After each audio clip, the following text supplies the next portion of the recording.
اور 1 2 5 5 10 روایات نہیں، کثیر روایات ہیں۔ امام ابن کثیر رحمۃ اللہ علیہ نے فرمایا نزول عیسیٰ کے اوپر جو روایات ہیں وہ حد تواتر تک پہنچی ہوئی ہے، اور 100 روایات سے زیادہ روایات سے یہ بات ثابت ہوتی ہے کہ قرب قیامت حضرت عیسیٰ علیہ السلام دوبارہ زمین کے اوپر تشریف لائیں گے اسی جسد اطہر کے ساتھ، اور آ کے آپ اپنے ہاتھوں سے یہودیوں کو قتل کریں گے، اور آپ جو خنزیر کو قتل کریں گے، آپ صلیب کو اپنے ہاتھ سے جو توڑیں گے، اور یہ وہی وقت ہوگا جو یاجوج ماجوج کی خروج کا وقت ہوگا، اور اس وقت جو ہے نا آپ اپنے ہاتھ سے یاجوج ماجوج کو بھی ختم کریں گے۔ یہ قرب قیامت کا حادثہ جو ہے نا ہوگا۔ اور علامہ ابن کثیر رحمۃ اللہ علیہ نے، علامہ ابن حجر اسقلانی رحمۃ اللہ علیہ نے اپنی کتاب کے اندر اہل سنت والجماعت کا اجماع نقل کیا ہے کہ یہ مسئلہ اہل سنت والجماعت کا اتفاقی اور اجماعی مسئلہ ہے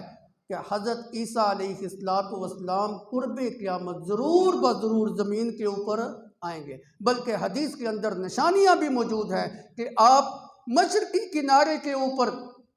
دمشق کی جامعہ مسجد کی مشرقی مینارے کے اوپر جو ہے نا آپ کا نزول جو ہے نا ہوگا، اور آپ تشریف لائیں گے اور اپنے ہاتھ سے جو ہے نا خنزیر کو قتل کریں گے، اور اپنے ہاتھ سے جو ہے نا یہودیوں کو قتل کریں گے۔ بلکہ روایات کے اندر آتا ہے، ایک حدیث مبارکہ کے اندر آتا ہے، اس وقت اگر کوئی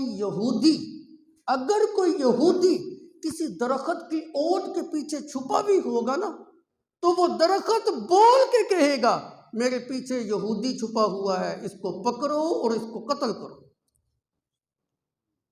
درخت بول کے کہے گا کہ اس یہودی کو پکڑو اور اس کو قتل کرو۔ یہ نزول عیسیٰ کا وقت جو ہے نا ہوگا یہ سارا معاملہ، اور یہی وقت جو ہے نا وہ وقت ہے جس وقت دجال بھی آئے گا۔ حضرت عیسیٰ علیہ السلام اپنے ہاتھ سے دجال کو بھی جو ہے نا قتل کریں گے۔ تو نزول عیسیٰ اہل سنت والجماعت کا اجماعی اور اتفاقی مسئلہ ہے۔ جو بندہ حضرت عیسیٰ علیہ السلام کے بارے میں یہ عقیدہ اور نظریہ رکھتا ہے کہ ان کے اوپر وفات آ گئی اور وہ اس دنیا سے رخصت ہو گئے، اب انہوں نے دوبارہ آسمان کے اوپر سے نہیں اترنا، اہل سنت والجماعت کا اجماعی اور اتفاقی مسئلہ یہ ہے وہ بندہ دائرہ اسلام سے خارج ہو۔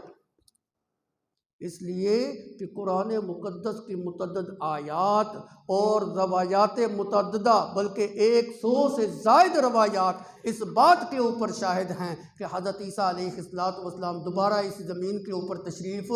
لائیں گے، اپنے ہاتھ سے کفر کا خاتمہ کریں گے۔ اور جس وقت حضرت عیسیٰ علیہ السلام کفر کا خاتمہ کریں گے، روایات کے اندر آتا ہے وَتَقُونَ السَّجْدَةُ وَاحِدَةٌ لِلَّهِ رَبِّ الْعَالَمِينَ، اس وقت روئے زمین کے اوپر صرف اور صرف ایک اللہ کو سجدہ کیا جائے گا، ایک اللہ کی عبادت کی جائے گی، غیر اللہ کی عبادت بالکل ختم ہو۔ اور حضرت عیسیٰ علیہ السلام بحیثیت امتی بن کے تشریف لائیں، اس وقت اپنی نبوت کا پرچار نہیں کریں گے۔ ہم ان کی نبوت کا اس وقت بھی انکار نہیں کر سکتے، ہوں گے اللہ کے نبی، لیکن اس وقت ان کی نبوت نہیں چلے گی، اس وقت ان کی شریعت نہیں چلے گی، بلکہ وہ محمد رسول اللہ صلی اللہ علیہ وسلم کی شریعت کا پرچار جو ہے نا وہ کریں، آپ کی جو ہے نا دین حنیف کی تبلیغ جو ہے نا کریں گے۔ اور پھر روئے زمین کے اوپر ایک روایت کے اندر آتا ہے آپ 40 یا 45 سال زندہ رہیں گے، اپنی طبی زندگی گزارنے کے بعد آپ پھر وفات پائیں گے، اور وفات پانے کے بعد اسی جگہ کے اوپر آپ کو دفن کیا جائے گا جس جگہ کے اوپر آج اللہ کے پیغمبر حضرت محمد مصطفیٰ صلی اللہ علیہ وسلم مدفون ہیں۔ گویا کہ آپ کے پہلو کے اندر حضرت عیسیٰ علیہ السلام کو دفن کیا جائے گا، اور اللہ کے پیغمبر صلی اللہ علیہ وسلم نے خود فرمایا، آپ نے فرمایا کہ کل قیامت کے دن میں اور عیسیٰ ایک ہی قبر سے اٹھائے جائیں گے، یعنی ایک ہی جگہ سے اٹھائے جائیں گے، قبریں تو الگ الگ ہوں گی نا، جگہ ایک ہوگی، ایک ہی جگہ سے ہم اٹھائے جائیں گے، اور ہمارے دائیں اور بائیں جو ہے نا عمر اور ابو بکر ہوں گے، ان کے درمیان سے ہم جو ہے نا اٹھائے جائیں گے۔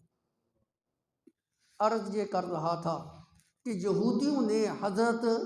عیسیٰ علیہ السلام کو قتل کرنے کی ناپاک جسارت کی، نبیوں کو قتل کرنا ان کا جو محبوب مشغلہ تھا۔ یہی وجہ ہے ان تمام وجوہات کی بنیاد پر، جتنی میں نے آیات آپ کو پڑھ کے سنائی، ان تمام وجوہات کی بنیاد کے اوپر علماء نے یہ بات جو ہے نا وہ کہی ہے